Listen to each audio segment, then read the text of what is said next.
They say money doesn't change who you are. It only exposes what's been hiding in your heart all along. And in my mother-in-law's heart, there was greed, favoritism, and cruelty. She had 2 daughters-in-law.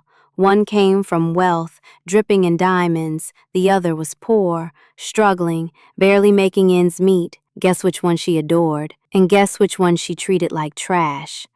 But here's the part she never saw coming. The poor daughter-in-law, the one she mocked, humiliated, and rejected, would one day hold her entire fate in her hands. And when that day came, she had to beg the very person she once despised just to survive. My name is Sarah. I married James, the younger son in the family. We didn't have much. James worked long hours just to pay the bills, while I stretched every dollar to keep food on the table.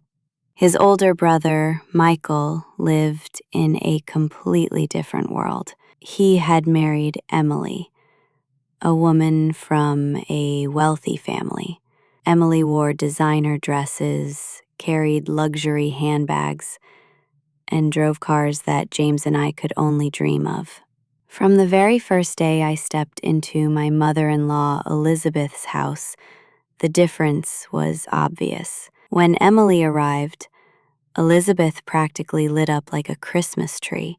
She would leap to her feet, wrap her in hugs, shower her with praise, and gush over whatever expensive gift Emily had brought.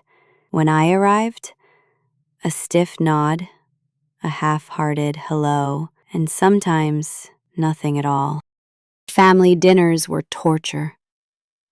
Emily always sat beside Elizabeth in the special seat, her plate piled with the best food, her every move praised. Meanwhile, I was given orders like a servant. Sarah, clear the table. Sarah, why don't you cook next time? Sarah, look at Emily. That's how a proper wife should be.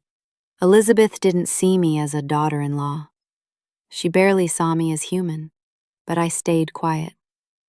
I told myself, one day she'll see my worth. One day things will change. Then came Elizabeth's birthday. James had been saving for months to buy her a small but beautiful gold necklace. It wasn't much compared to Emily's gifts, but for us it meant everything. When Elizabeth opened the box, she barely looked at it. She set it aside without a single word of thanks.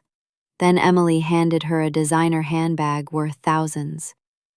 Elizabeth gasped. She screamed with joy. She hugged Emily, kissed her, even cried. I looked at James. His face turned pale, his eyes filled with tears, and I knew in that moment he finally understood what I had always known. In his mother's eyes, we would never matter. Years passed. Michael's business, once booming thanks to Emily's wealthy connections, suddenly began to fall apart. Investments collapsed. Clients disappeared.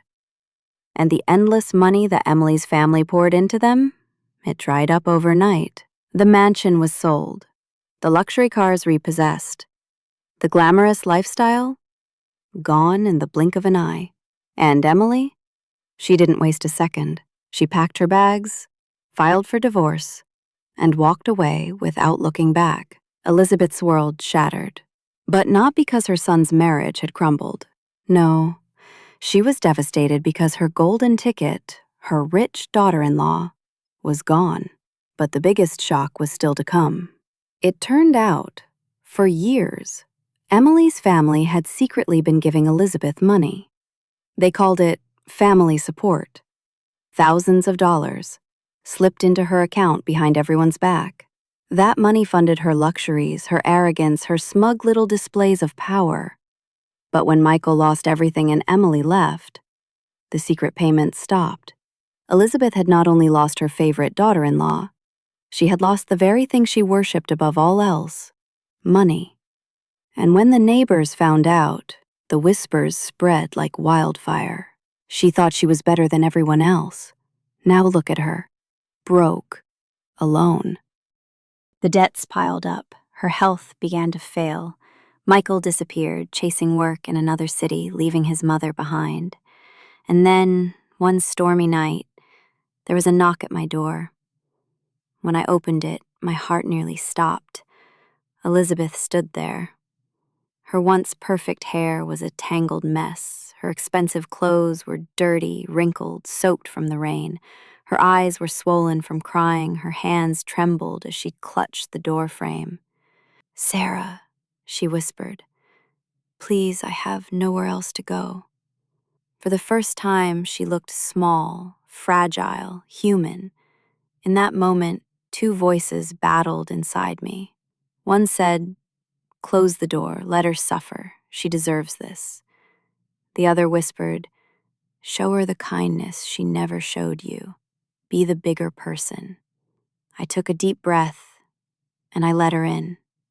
I gave her food, I offered her a bed, and as she sat there, shivering at my table, she broke down in sobs. "I was wrong about you," she cried. "You are the daughter I should have cherished all along." But deep inside, I couldn't help but wonder, was she truly sorry? Or was this just desperation speaking? So now I want to ask you, if you were in my shoes, what would you have done? Would you have opened that door even after all the pain she caused? Or would you have left her outside to face the consequences of her choices? And one more thing. Do you have a story like this? Something shocking, heartbreaking, unforgettable? Share it in the comments. And who knows, maybe your story will be the next one I tell here.